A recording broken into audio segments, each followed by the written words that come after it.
Sveiki, su jumis sveikinasi tinklalaidė 31 minutė su Ilja Laurs ir šiandien aš jos vedėja Renas Aribeiken Kinderė.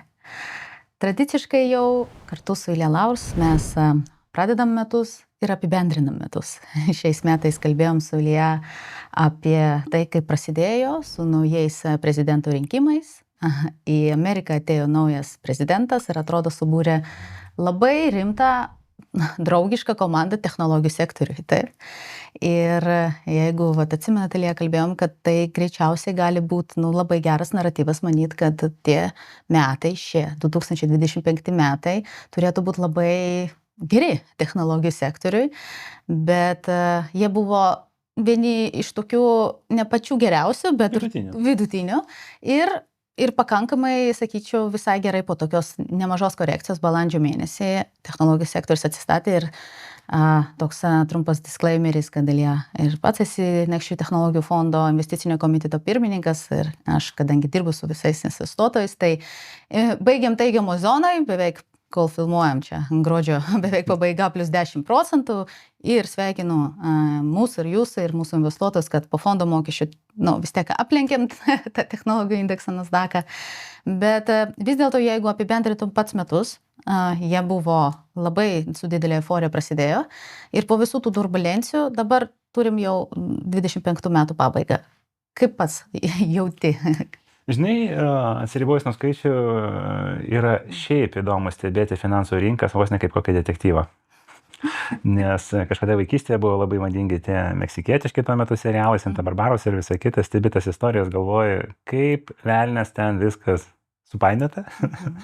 Kai pažiūriu, kas vyksta iš tikrųjų pasaulyje, galvoju, kaip ten viskas buvo primityviai ir kiek iš tikrųjų pasaulyje yra sudėtingų srovių, judėjimų, aspektų ir taip toliau, tai tikrai neprasilenkia su finansų rinka ir teisingai sakai, tokių kalnelių, tikrai sulaukėme, kur jau įsijauti, jau galvoju akademiškas interesas, kas ten kaip toliau.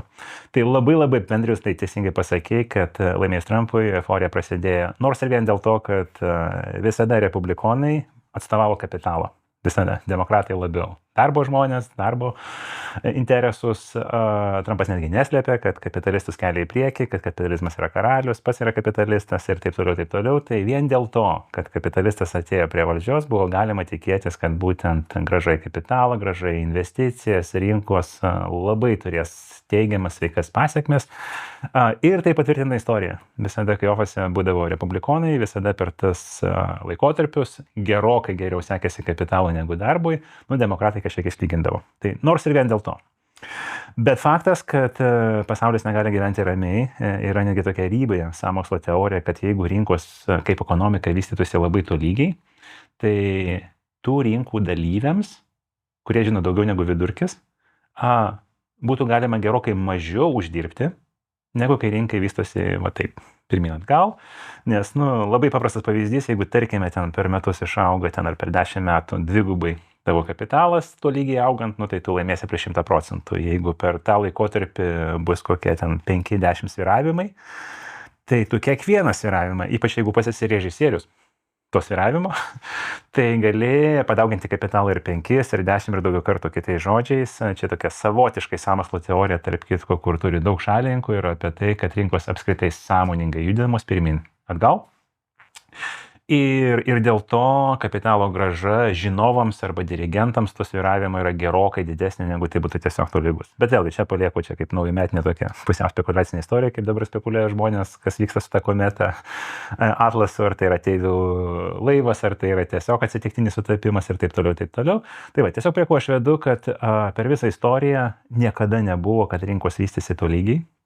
Šiaip faktas, kad paskutiniu metu dažnėja tie pikai ir duobės, dažnėja. Jeigu anksčiau buvo 7 metai ciklas, po to keletą metų, tai dabar į metus porą telpa. Bet tuo pačiu didėja gylis arba pikas. Tai jeigu anksčiau ten svyravimas plus minus 5% visai rinkai buvo jau naujiena, tai dabar ryte tie gali būti, o vakare gali būti atvežtinės. Tai turi tą požymį, kad rinkos turi polinkį svyruoti dažniau, tie svyravimai trumpesni, bet jų amplitudė yra didesnė. Tai nepaslaptis, kad vėlgi. Tai dalinai susijęs su tuo, kad prasidėjo labai daug emocinių investicijų. Jeigu anksčiau investavo tik tai keletą fondų, tai dabar kiekvienas taksistas per apsą investuoja.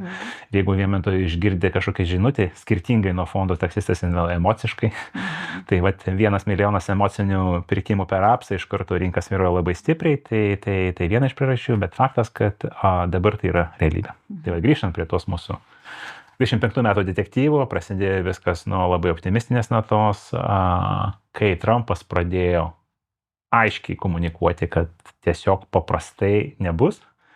Su visom šalim mes kariausime pradžiai tarifais, kaip Venezuelos ir kiti pavyzdžiai rodo, gali ir nepasibaigti vien tarifais, bet kai pradėjo visiškai rybinius pasakymus daryti Grenlandiją prijungsim, kad apskritai tarifais apkrausim visus ir ten Europą mokės dvigubai, ten Kinija dvigubai ir panašiai, tai faktas, kad bet koks pakeitimas staigus ekonomikai yra nesveikas. Nes įsivaizduok, Trumpui lengva pasakyti dvigubinsime tarifą, kokia grandimos tiekinė iš tikrųjų tiesiog suyra. Tai kompanijos technologinės ir PlayStationai tame tarpe ir Nintendai sako, žiūrėkit, mes tiesiog privalėsim nutraukti tiekimą, nes jeigu įvesti dvigubus tarifus, o dabar viskas gaminamas Kinijai, tai tada mes nebegalėsim išlaikyti tos kainos, kurie žmonės pripratę mokėti, aukštos kainos tiesiog niekas nemokės, tai mes neuždirbsime, patirsime nuostolį. Tai netgi tokios garsios korporacijos kaip Apple, kurių, priminsiu, praktiškai visa technika surinkama Kinijai, iš tikrųjų išsiuntė signalus, kad viskas gali dramatiškai pasikeiti. Kas bus, jeigu iPhone kaina staiga padvigubės? Nes tarifas toks, kas bus, jeigu, o taip ir įvyko, kad kai kurie automobiliai tiesiog nustos būti padarduodami Amerikoje ir taip toliau. Tai faktas, kad kai yra netgi retorika, jau nekalbu apie faktinį jungimą tų tarifų, jeigu retorika yra tokia kieta ir liečia iš esmės ašis, viso pasaulio ekonomikos ašis yra Kinijos Amerikos prekyba. Aplink tai jau viskas sukasi, tai labai stipriai įtakoja ir ta ašis pamatinė yra tiesiog judinama. Tai tu negali kaip investuotojas jausti ramiai, faktas, kad buvo savotiška panika rinkos pakankamai stipriai nukrito ir neišgelbėjo tai, kad Trumpas iš tikrųjų žadėjo būtent technologijos kompanijom, kaip ir Amerikos pramoniai tokį, America comes back again. Tai tas tikrai, teisingai sakai, tas buvo toksai labai sviravimas didelis ir apie balandžio mėnesį investuotojai tikrai krapštė galvas. Ne vienas ekspertas negalėjo aiškiai pasakyti, o kas bus. Ne vienas. Nes šiandien Trumpas pasako vieną, rytoj pasako kitą. Su Lietuva neprasilenkė tos turbulencijos, nes pasirodo Lietuvos eksportą labai stipriai paveikė. Tame tarpe tarifai, tarp kitų priežasčių. Tai kai toksai neramumas, vėlgi yra tokia viena taisyklė, kad kai yra neaišku, investuotojas tiesiog susispaudžia ir tiesiog laukia, kas bus. Tai tai dažniausiai priveda prie tokių duobių. Bet teisingai sakai, vėliau užsilygino, išaugo, tai dabar 26 labiau optimizmo žiūrim. Aš tik čia noriu paantrinti, nes dažnai kalbame su investuotojais, kai matom tuos sviravimus, ar tai yra normalu ir kaip dažnai tai būna. Tai jeigu paimti paskutinį 50 metų istorijos, tai kas 18 mėnesių mes matome sviravimus tarp 10-15%, kalbant apie Amerikos rinką. Ir natūralu, kad technologijų kompanijos ir technologijų sektorius sviruoja daugiau, nes tiesiog kompanijos brangesnės. Ne? Tai tie sviravimai yra, toks, sakykime, kas metus, 1,5 metų, 10% mes galim tą pamatyti vidutiniškai. Ir tai gali investuotams tiesiog būti indikacija, kad tai vyksta prie 50 metų, keliasdešimt kartų tai buvo. Turbūt greičiausiai, kas visus išgazdino, kad Bloombergas rašė apie, kad čia yra 5 pagal greitį kritimas istoriškai. Tiesiog buvo labai viskas greitai. Tai COVIDas šiek tiek greitesnis buvo, bet čia, aišku, viskas važiavo labai greitai. Mačiai, šiaip pradžioj pokalbio užsiminiau, kad šiaip ciklai turi tendenciją labai siaurėti. Tai kas buvo anksčiau greita, dabar žaibiškai vyksta. Vėlgi, pagrindinė priežastis yra kad technologijos ypatingai palengvino reakciją. Jeigu anksčiau išeina kokia nors viena kita neigiama ekonominė žinia, tai bankai atsidaro pirmadienį, tada sulaukiam banko, darom brokerių pavedimą, vėlgi žaidėjų, priminsiu, nėra milijono taksistų, yra tiesiog keletas stambių fondų, kurie vėlgi sugeba įvertinti, ar tai yra tiesiog emocinis pasakymas, ar kažkas fundamentalaus vyksta ir tada gal priima sprendimą. Tai toksai buvo ciklas. Dabar panika yra žaibiška. Jeigu vienas taksistas parduoti, tai momentaliai tiesiog krenta ir tai užtrunka iš tikrųjų kartais sekundės. Tai ta tendencija, kad svyravimai siaurėja, bet kritimai greitėja, jinai yra, vėlgi, tiesiog nesiejama su to, kad dabar viskas sukasi greičiau, tai vėlgi savaime tai nieko ypatingo nesako, tik tai tiek, kad yra daugiau instrumentų ir greičiau rinka reaguoja į kažkokius tai ar retorikas, ar tikrosius faktus.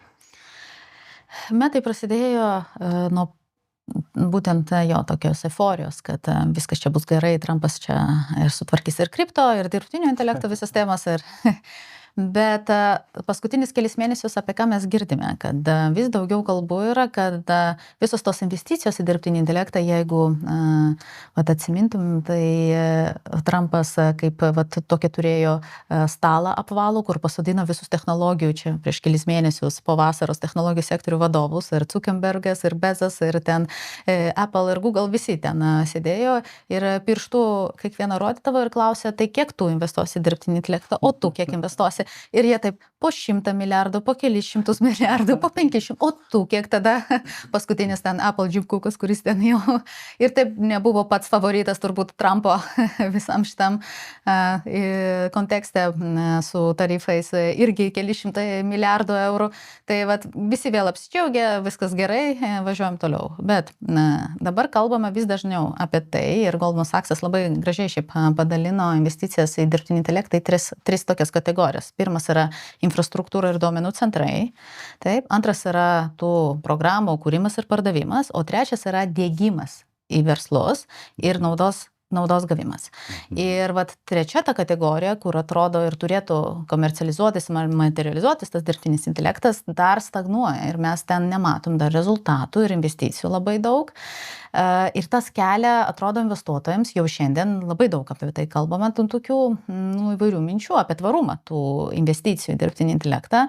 O pats, pavyzdžiui, kaip įvertintum, žiūrint iš šono, kokiam ekonomikos cikle dabar esame?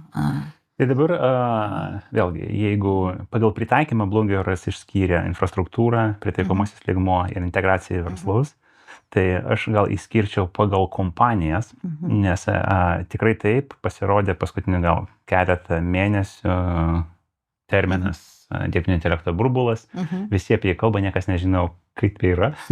Kaip pakalbė su ekspertu, kuris sako, taigi burbulas. Gerai, kuo jisai matuojamas? Per daug greit viskas augo. Tai, bet kuo matomas burbulas, kad augo per greitai, čia yra gerai. Tai išskyrus taip, kad tiesiog per greitai išaugo Nvidia vertė, dažnas investuotojas ir nepiminės nei vieno kito požymio, o kodėl kas yra burbulas. Tai vėlgi, investicinę terminologiją noriu įvesti, kad aiškiai atskirti, kada ir kaip yra, kada ir kaip nėra burbulas. Tai burbulas, faktas, labai apibrėžimas yra paprastas, kai investicinio objekto vertė neatitinka mokama kaina. Tada yra burbulas. Kai kompanija nieko neuždirba, o kainuoja trilijoną, yra daug burbulų požymių.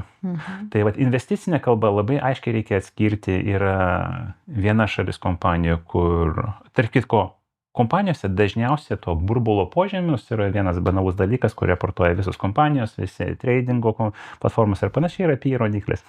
PE rodiklis yra kiek kartų metinius pelnus yra kainuoja akcija. Kitais žodžiais, kaip investuotojas, tu perki tiesiog investicinį srautą, tai yra ateities pinigų srautą, tu perki dabartinės pinigais. Tarkime, jeigu man pasako, žiūrėk, dabar mokėsi 100 už tai, kad kasmet gausi po 5 eurus, aš pakrapšysiu galvą, pasakysiu, ne, man 5% mažoka. Tai aš nemokėsiu 100 eurų už tokį instrumentą. Jeigu kažkas man pasakys, žiūrėk, 100 eurų parduodu instrumentą, jisai tau iki gyvos galvos nes $30 ten ar eurų kas met, pakrašysiu gal ir pasakysiu, jo perku, nes už tiek aš noriu nupirkti tą pajamų srautą. Tai vat, suvedus į investicinę filosofiją, labai paprasta. Investicija yra būsimojo pelno pirkimas dabar. Taškas. Viskas. Jau pakeliu atsiranda tie visi išvestiniai požymiai, kad tu vieną kitą technologiją gali remti ar gali neremti ir taip toliau lūkesčiai, ten technologinis požiūris, finansinis, visa kita atsiranda vėliau, bet banaliai jeigu sumodeliuoti, tai tu tiesiog perki būsimasis pajamas ir tiek. Tai dabar, vėlgi, jeigu tu moki adekvačią kainą, ką parodo tas pats PE rodiklis, priminsiu, kad tas S&P taip mėgstamas indeksas kažkur tai visada turės vidurkį apie 15, kitais žodžiais. Jeigu per 15 metų tu tu gauni, sakysime, tą investuojamą sumą, tai laikoma, kad yra gerai. 15% metinės grąžos, tai čia ne per 15 metų, čia yra atvirkščiai.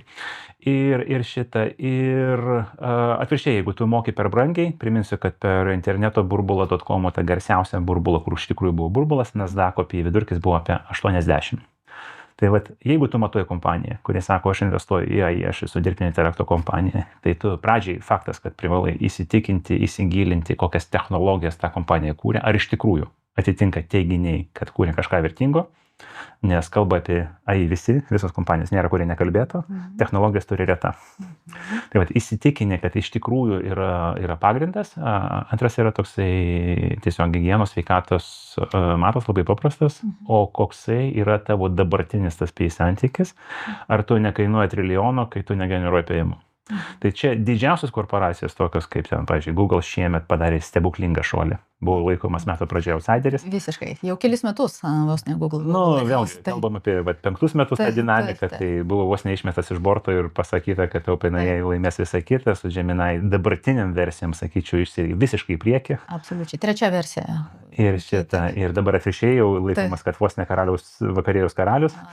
Tai tiesiog noriu pasakyti, kad faktas, kad jeigu tu matuoji tokias kompanijas, tai privalai įsitikinti, kad jų produktas yra geras, bet atskirai pažiūrėti, ar jų finansinė būklė yra sveika ir kol kas yra jokių požymių, sakysime, to burbulumo ar išpūstų verčių, ar kad per brangiai perki jų pajamų srautą, tiesiog nėra. Nėra jokio pagrindo. Tai čia kalbame apie tą, sakysime, dalį listinguojamų, stabilių, didelių kompanijų, kur yra realiai de facto technologiniai lyderiai. Dabar, kur yra burbulai, tai yra labai siauras segmentas, nes startuolių, kurie netgi nelistinguojami, tai per 25 metus faktas, kad labai daug investicijų pateko į taip vadinamas spekuliacinės kompanijas. Kai ateina startuolis, sako, aš moku ant lentos užpiešti 2 raidelės AI ir aš esu AI startuolis. Ir ypač Amerikoje, kur yra labai itin agresyvi investicinė kultūra, kai atsiranda nauja technologija, tiesiog užmėtomi pinigai. Kažkada, tai man teko matyti tokią mobilią revoliuciją, sakydavo, jeigu tu tiesiog, if you can spell WAP, you get $1 million immediately. Tiesiog, kad moki parašyti tą abreviatūrą. Tai buvo labai panašiai. Tai faktas, kad kai labai daug pinigų meta, iš jų laimi ne visi. Vėlgi tai yra cikliškas dalykas, nes kai atsiranda nauja technologija, yra metama labai daug pinigų, kaip ruletės stalo, visi pastato statymus, ten tokie startuoliai tokie, laimi faktas, kad ne visi, o keletą, labai daug pinigų pralaimi, tai kad dabar egzistuoja labai daug startuolių, kurie yra gavę labai daug pinigų, labai daug, kalbu 100 milijonų. Ir nėra galiausiai sukūrę produktų, rinkos, pristatė kažką vertingų ir greičiausiai tokie pinigai bus nurašyti. Tai čia yra faktas, vėlgi tai nieko bendro neturi su ta bendra nusistovėjimais didelė rinka. Tai labai norėčiau atskirti terminologiją ir tiesiog paryškinti, kad tas burbulumo požymiai galioja labai siauram segmentui technologinių startuolių, kur paprastai labai rizikingi apskritai. Ir šiuo metu yra suinvestavę daug, bet kaip tu teisingai pasakei, kad infrastruktūra yra tik tai didelių berniukų žaidimas, joks startuolis jau nepajėgus kurti infrastruktūros.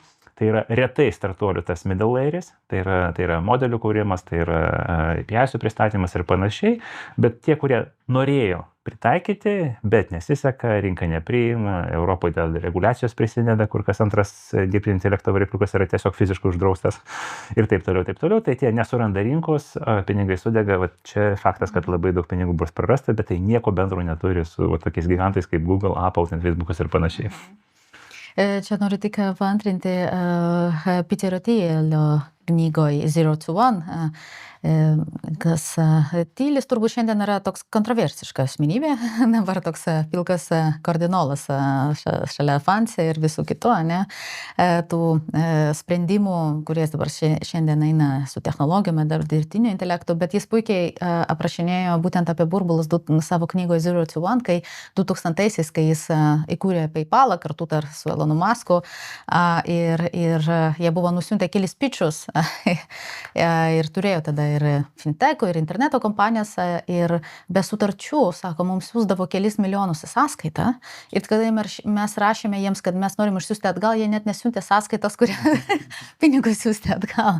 Tai definition of bubble, ką reiškia burbulas tikrai. Tai kol kas gal tokių dalykų mes nematom, bet įdomus dalykas yra apskritai JAV ekonomikoje, grįžtant prie gigantoj. Šiais metais ekonomika auga daugiau negu tikėjusi, ne? Tai tos prognozės šiek tiek koregavosi po visų tų tarifų paskelbimų. Bet įdomiausia yra tai, kad didžioji dalis tos ekonomikos būtent ir sudarė tų didžiųjų kompanijų technologijos infrastruktūrą. Ir daug kalbama dabar paskutinį mėnesį apie tą naują naratyvą, ne? Kad tos technologijų kompanijos per tos karuselinės investicijas, vienas kitam skolindami pinigus, investuodami vienas į kitus, ten mainais nupirkti paslaugą arba produktus, kurių dar neegzistuoja, ne? Taip sukurdavo tokias klestėjimo iliuzijas tarsi, kad viskas važiuoja į viršų.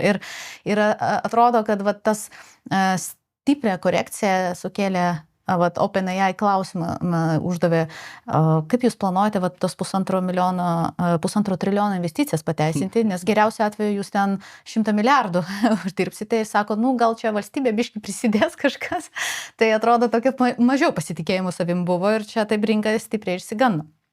Tai pats žiūri į šitą situaciją, karuselinės investicijas, kaip tau atrodo? Pasakysiu, kad viso to fenomeno pradžia turi pavadinimą, ekonomikoje yra aprašyta vadovėlėse ir pradžia buvo pavadinta frakcinė bankininkystė. Tai pasakysiu, tai neatrado ir ne šiemet technologijos kompanijos, tą darė bankai jau šimtmečius. Priminsiu, kas yra frakcinė bankininkystė, kai aš, pavyzdžiui, turiu 100 eurų, atnešu į banką, padedu į depozito sąskaitą. Tai frakcinė bankininkystė principas sako, kad bankas neprivalo visos tos 100 eurų laikyti pas save kažkur tai. Gal laikyti, tai pradžioje bankininkystės galiodavo 10%, nes vienu metu visiems nereikia atsimti pinigų ir pinigai tiesiog gulintis kaip balastas, jie nedirba ekonomikai, tai ką daro bankas, palieka iš mano 100 eurų 10, perskalino 90. Kas gaunasi, kad aš turiu 100 formaliai, nominaliai.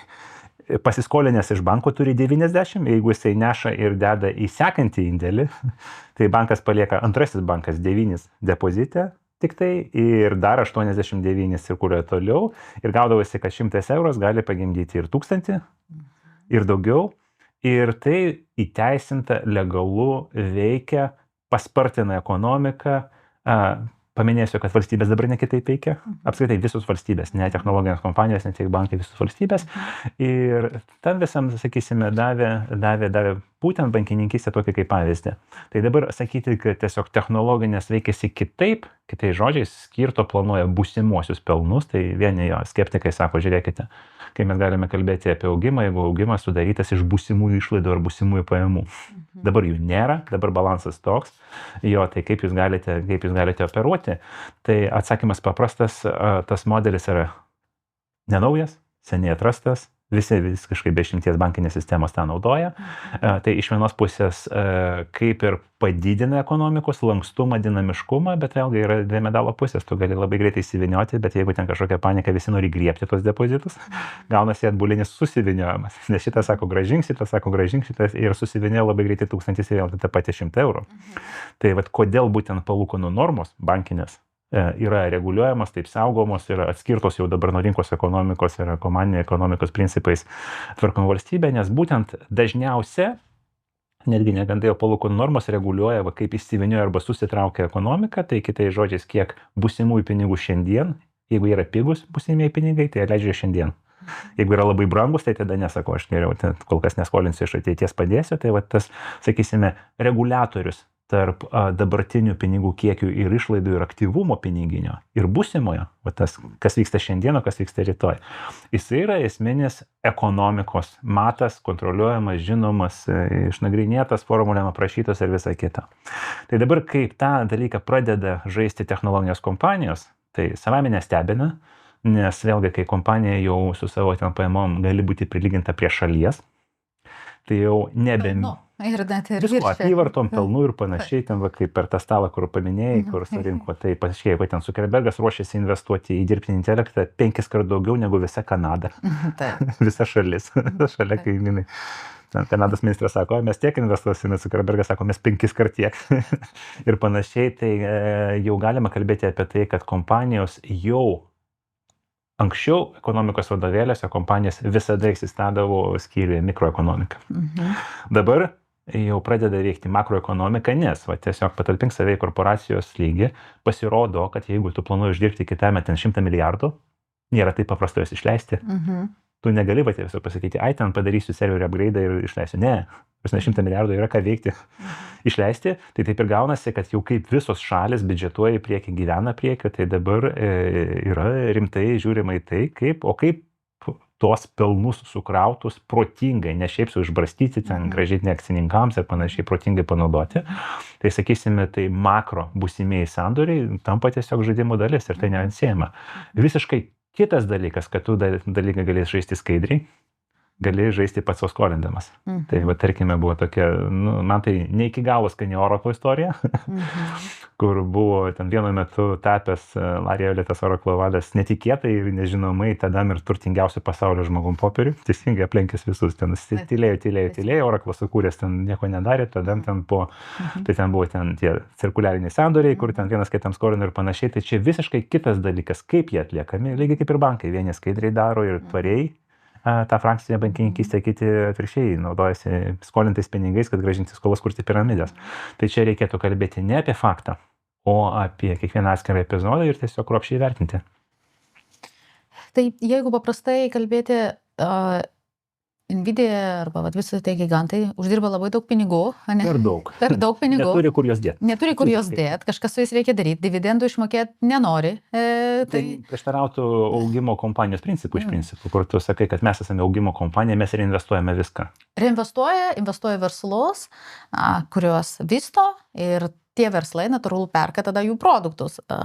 Tai čia galima kalbėti apie konsolidaciją, vertikalizaciją, polarizaciją, čia galima daug tų ekonominių terminų prikabinti, bet faktas yra tas, kad korporacijos tampa tokios pat galingos kaip šalis ir jau nebeužtenka savo vietinės mažos veiklos. Iš esmės yra toksai labai iš seniau jau iš interneto pradžios laikų pasakymas software eats the world. Tai jau interneto pradžios laikais buvo pasakyti ir pastebėta, kad galiausiai visas pasaulio, visa ekonomika suvažiuos išimtinai į technologinės kompanijas. Jokių kitų tiesiog fiziškai neliks. Paprasti pavyzdžiai, jeigu anksčiau ten buvo galima kalbėti, kad nežinau, ten statybos, pavyzdžiui, netechnologinių kompanijų, ar automobiliai yra pramonė, o ne technologinių kompanijų, ar ten paslaugų sektorius, ar bankininkystė, kad tai yra ne atskirai technologijos, daro saugeležiai, ten žaidimėlį, ten kažkokia dar kažką, tai, o čia yra kitos šakos, tai dabar kas gaunasi, kad kaip atsiprašysiu už palyginimą, Kolorado vabalas paima ir suvalgo viską, ką tik tai suranda, kaip juodoji skylė, kur tiesiog susirbė visko, tai tą jau keliasdešimt metų matome, kad technologijos pasaulio kompanijos skirtingai nuo visų kitų, nei logistikos, nei pramonės, nei paslaugų, nei apdirbimo, nuo visų šakų tiesiog ima viską. Tai galima įsivaizduoti ateitį, kur ten netgi jau keletą, ne dešimtmečio metų nuo šiandien, praktiškai išskyrus technologijas neegzistuos jokių kitų šakų. Tai dabar jau apie tai kalba, kad agro sektorius jau nebe agro, o agrotekas, maisto sektorius nebe food, o foodtekas. Tai viskas, jo. Po to tiesiog išmesime tos agro, food ir tiesiog teką paliksim. Tai gerai, pabaiga viskas aišku, kad turim potencialą, vystysimės ir tikrai dar mes esam tą augimo pradžioj, bet pats, jeigu kalbėt apie diegimą, apie tos sektorius, kur matytum dabar tą potencialą, kad dirbtinis intelektas sprendžia tos klausimus ir kur ta nauda bus, ar tai bus kažkokie konkretūs sektoriai, kaip pats? Vienas proveržis, kurio 26 metais netgi du įvardinčiau, jie labai susiję tarpusavy. Tai du proveržis, kuriuos iš tikrųjų laukiame, tai yra tas vadinamas jau šiandien buvo kažkadaise iPhone moment, toksai terminas, dabar vadina ChatGPT moment. Tai yra apie momentą, kai latentinė technologija vystosi ir po to tada per dieną užkariauja pasaulį. Tai buvo su iPhone'u kažkadaise. Tai buvo paskutinis su ChatGPT dėl to pervardino. Tai dabar tokia latentinė, bet jau beveik paruošta iššovimų yra būtent humanoidiniai robotai. Nepaslaptis yra labai daug ir žaidėjų pasakė, turime rinkos žaidėjų, tokių kaip ten nuo Musko iki Kinijos gigantų, kad mes esame apie humanoidinius robotus ir gaminame, prognozuojame ten gigantiški kiekiai, kalba Muskas mini nuo 5 iki 10 milijardų. Tai čia daugiau negu gyventojų planetoje robotų. Bet žinant Maską, jis mėgsta. Jo, mėgsta sutirštinti, bet to fakto, kad labai daug. Ir kodėl būtent laukiama ekonominė proveržė, o ne ten kažko tai, nes daug nuomonių tokių yra neprofesionalių, kad kas iš to namuose ten sirps, man dabar susirpliu ten ne valytoja, o ten robotukas, niekas gyvenime nepasikeis, ką pamiršta, kad iš esmės visa pasaulio ekonomika, visa nuo gamyklų iki liftų yra pritaikyta žmogaus kūnui. Rankos, kojos, galva, akės. Tai yra interfeisas žmogaus į ekonomiką, nes staklės yra tokios, liftų mygtukai yra būtent pirštui pritaikyti tokiam aukštyje, praėjimas, ilgis visas ir panašiai. Tai jeigu iki šiol programinė įranga ryjant pasaulį galėjo praryti tik tai skaitmeninę dalį, tu gali parašyti straipsnį, tu negali fiziškai aptarnauti žmogaus, pavyzdžiui, ten benzino kolonėlėje arba restorane. Negali. Programinė įranga negali tau atnešti maisto. Tai dabar kas vyksta, kai jau lašeliai liko humanoidams su rankom ir kojom pakeisti žmogų visiškai visur. Nesakau, kad tai bus padaryta, nesakau, kad to reikia, sakau, kad tai gali būti padaryta ten, kur tai yra efektyvu. Tai jau paskelbusios yra ten nuo Mercedeso iki BMW iki Amazono, kad 100 tūkstančių milijonai darbo vietų fiziškų rankinių, kur žmonės nenori dirbti, kur pavojinga dirbti, kur nuobodu dirbti, yra pakeičiamas robotais. Tai va, kai robotai ateina į fiziškas gamyklas, sėda prie fiziškų staklių ir pradeda gaminti prekes, paslaugas ir visą, ką darė žmogus, tai mes matome tikrai ekonominį proveržį. Nes vėlgi skirtingai nuo žmogaus, kuris gali susirgti, gali streikuoti, kaip dabar visa Europa ten krato streikai prieš naujus metus, vėl neišvažiuosi niekur. Tai vis reikalauja atlyginimų didesnio, praleidžia ten kažkokias tai nekokybiškus darbus ir panašiai, tai technologinė prasme robotai tą padaro gerokai daugiau, o čia jau yra real ekonomika, čia jau nebėra ten kažkokia fantastika, nes gaminamos tikros prekios, turinčios tikrą vertę, tikrą paklausą, tikrą ten pardavimus ir panašiai, tai va tokio lūžio visiškai, lūžio tikrai laukiame 26 ir, sakysime, tas sujungimas jau dabar turime be galo stiprų protą, kuris vėlgi skaitmeninėje erdvėje jau yra karalius, jau rašo programinį kodą, ten skaičiuoja, piešia visą, ką nori ir sujungus su fizišku kūnu, tai tada iš tikrųjų gausime tiesiog iki šiol nematytą ekonominį efektą, kuris skirtingai vėlgi nuo spekulacijų gali gaminti kažką apčiuopiamo, fiziško, tai vat yra žinutės, kad namus pastato per 1,5 dienos. Atvažiuoja ten 3D printeris su robotukais, pasisuka, kur anksčiau reikėdavo ten 2 metų. Tai kas gali ginčytis, kad jau tikrasis fiziškas namas ir turi tikrąją apčiuopiamą aiškę vertę.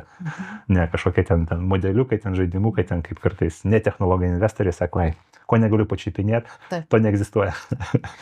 Tai dabar galės pačiupinėti. Ačiū Ilja už pokalbį. 2026 pradėsim būtent turbūt nuo humanoidų robotų temos ir nuo to, kas tas lenktynės laimės, Amerika arba Kinija. Tai kviečiam toliau mūsų žiūrėti ir kas dar nėra prenumeravęs, spauskite subscribe ir pasimatysime jau kitais metais. Įdomiai pasakėjai, kas laimės, pauzė, Amerika arba Kinija. Tai sutinku, kad kitų žaidėjų dėja, bet neegzistuoja. Ačiū, Ilja. Ačiū.